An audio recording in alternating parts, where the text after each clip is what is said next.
Hello, dear student. How are you today? Open your book, page 71. Extra reading. This text is about Ulutau Band.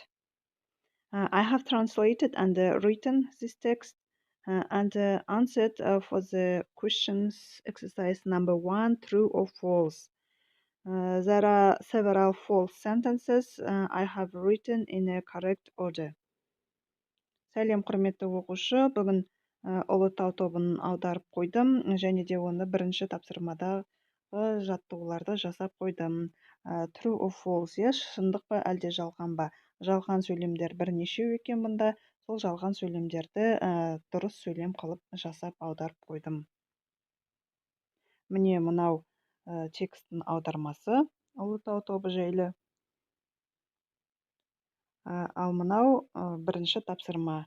False деген жердің астында дұрыс сөйлемін жазып қойдым.